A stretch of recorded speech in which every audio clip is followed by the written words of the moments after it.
Culturally Responsive Pedagogy atau pembelajaran yang responsif cultural. Assalamualaikum warahmatullahi wabarakatuh.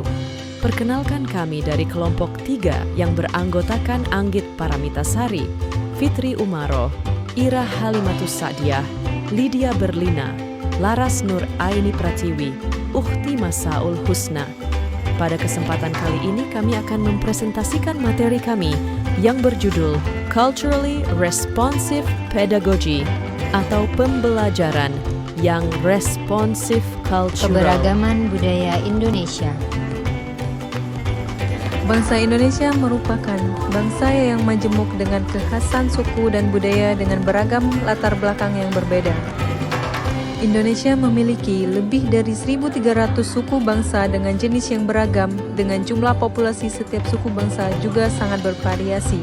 Namun era globalisasi telah berdampak kepada lunturnya kebudayaan dan identitas budaya Indonesia. Arus globalisasi berdampak pada hubungan seseorang terhadap lingkungan dan budayanya, termasuk bahaya budaya homogenisasi dan pola dominasi budaya barat.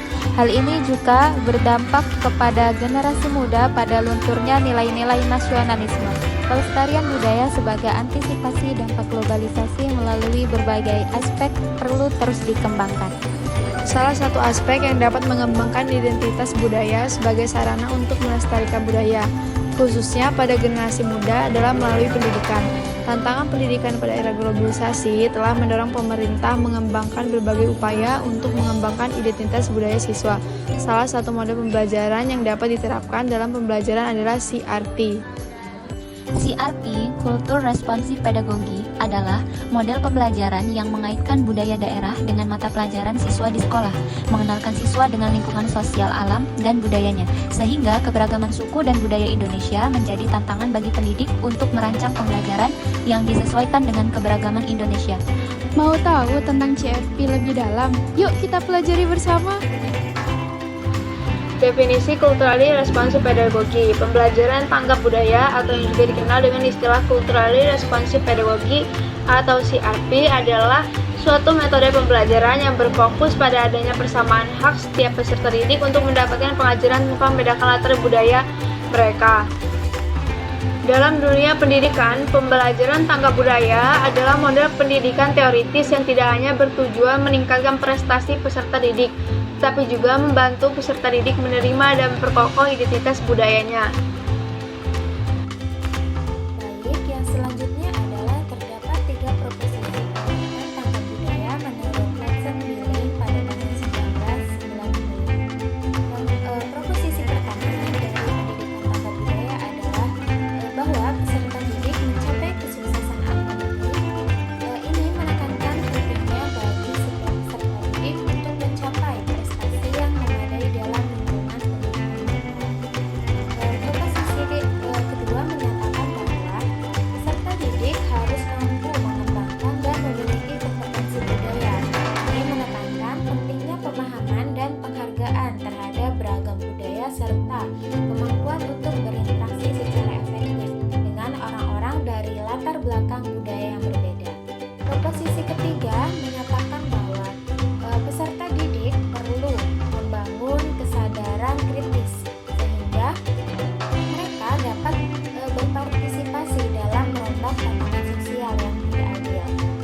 Ini menekankan pentingnya membangun pemahaman yang mendalam tentang ketidaksetaraan dan ketidakkeadilan sosial serta kemampuan untuk berpartisipasi dalam upaya untuk mengubah sistem yang tidak adil tersebut.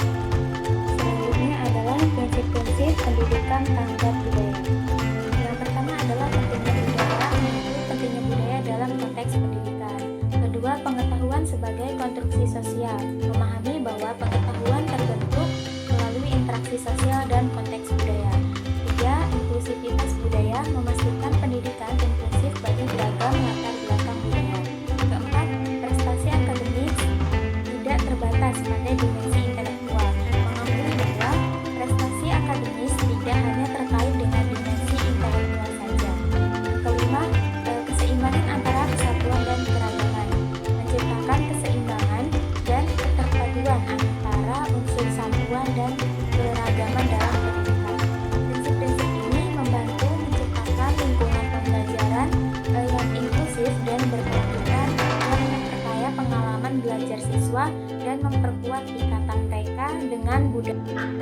Assalamualaikum warahmatullahi wabarakatuh. Saya Anggit Paramitasari. Di sini saya akan menjelaskan materi mengenai karakteristik guru tanggap budaya.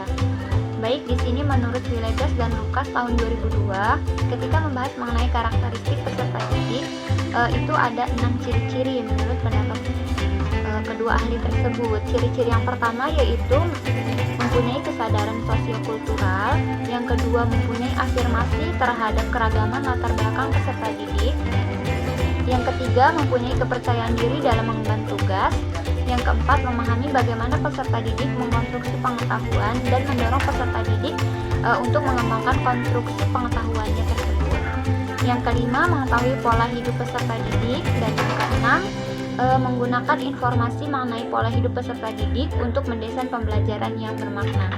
Baik, cukup sekian dan terima kasih. Baiklah, di sini saya Anggit Paramitasari akan menjelaskan materi karakteristik pendidikan tanggap budaya atau responsif cultural pedagogy. Ada beberapa karakteristik yang akan saya jelaskan.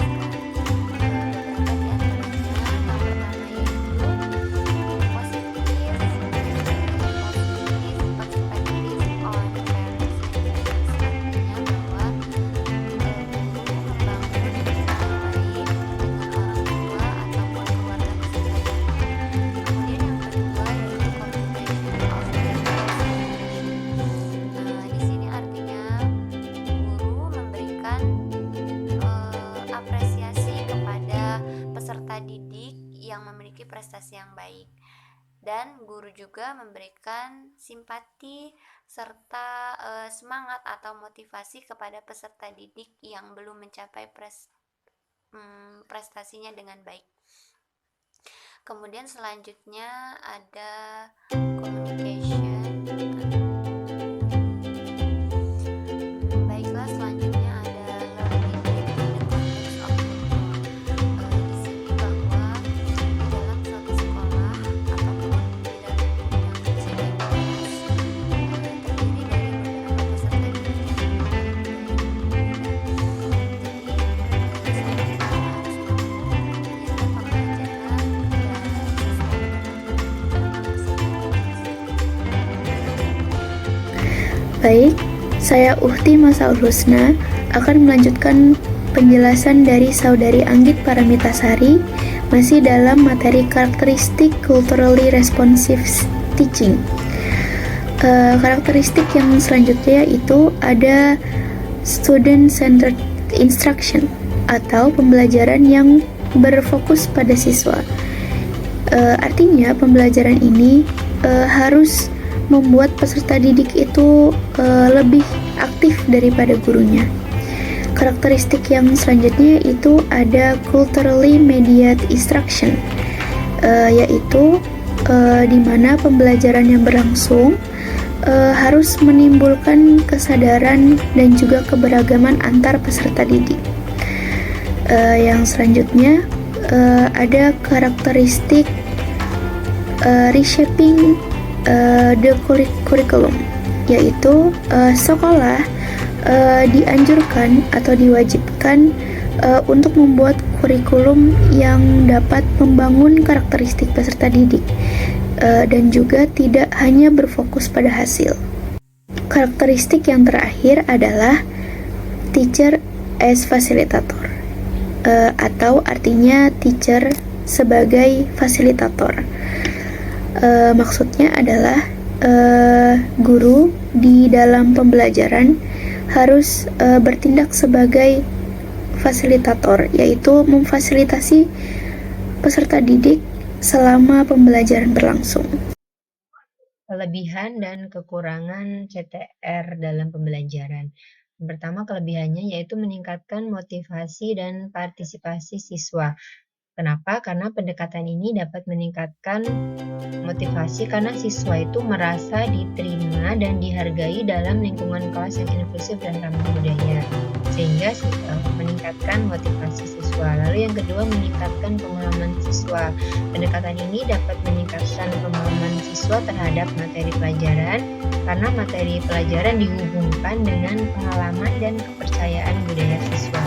Yang ketiga, mengurangi kesenjangan akademik. ini dapat membantu mengurangi kesenjangan akademik antara siswa dari latar belakang budaya yang berbeda, karena di sini siswa merasa diterima dan dihargai dalam lingkungan kelas yang berbeda atau kelas yang inklusif serta ramah budaya. Lalu yang keempat, CTR ini dapat meningkatkan hubungan antara guru dan siswa.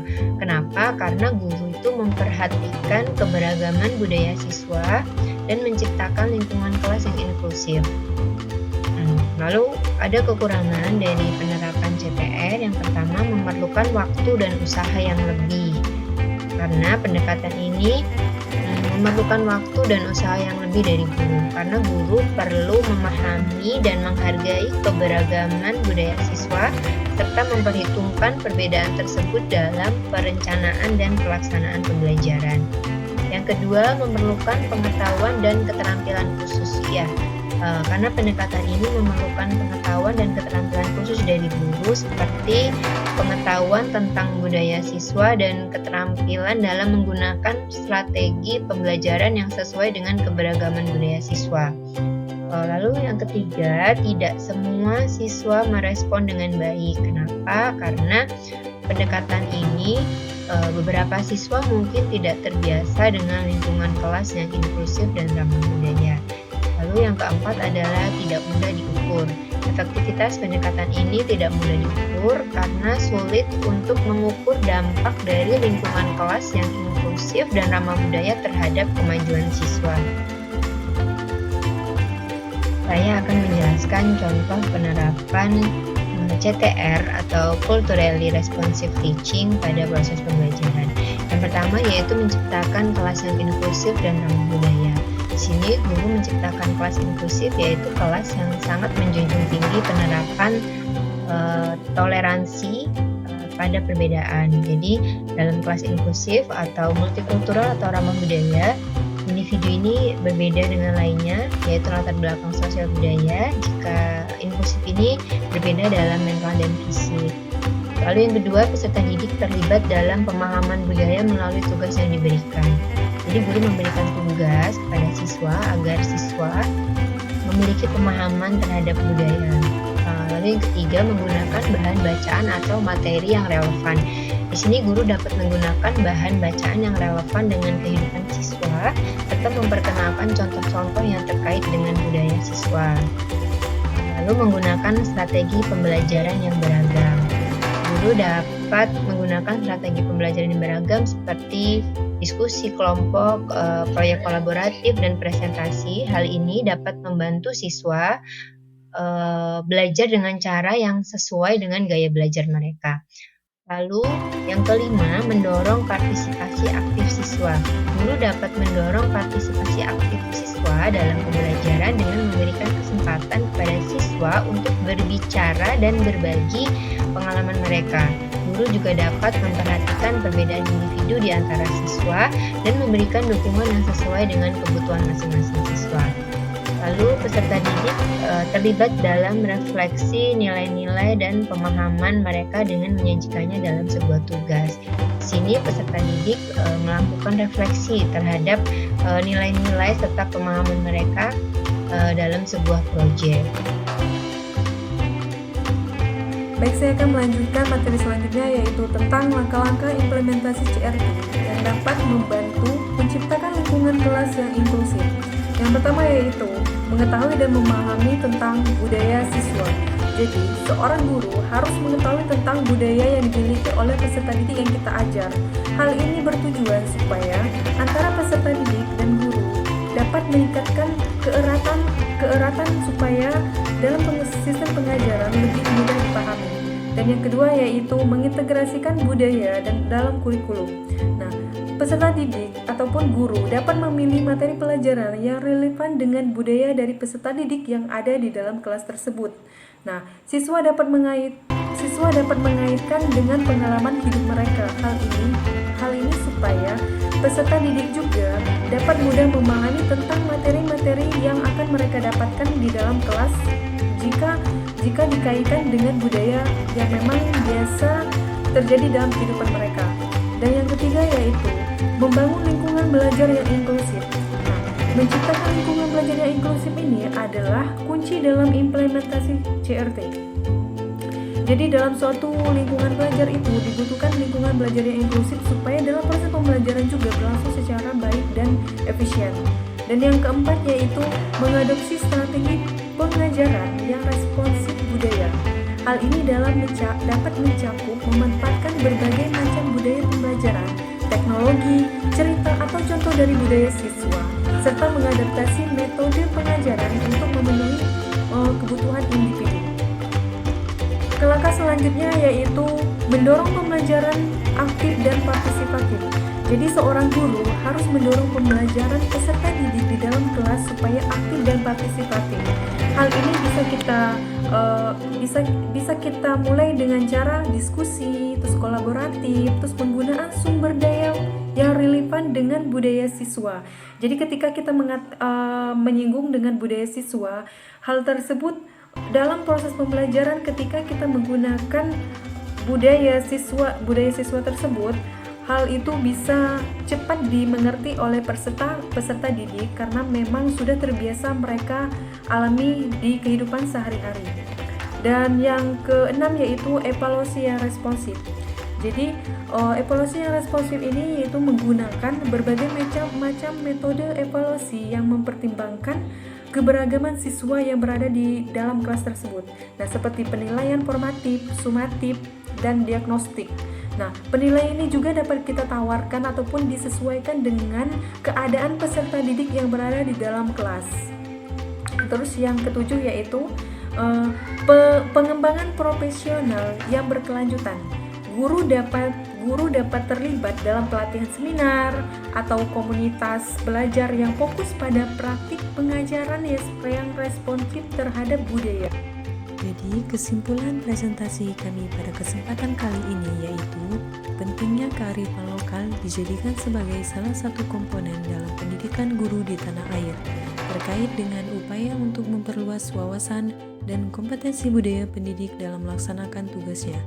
Selain itu, pendidikan guru yang benar mengenai berbagai dimensi kearifan lokal yang berkembang di tengah-tengah masyarakat membantu guru untuk mengapresiasi keragaman perspektif tersebut, bukan menjadikannya sebagai stereotip yang menyudutkan peserta didiknya. Terima kasih atas perhatiannya. Kami akhiri. Wassalamualaikum warahmatullahi wabarakatuh.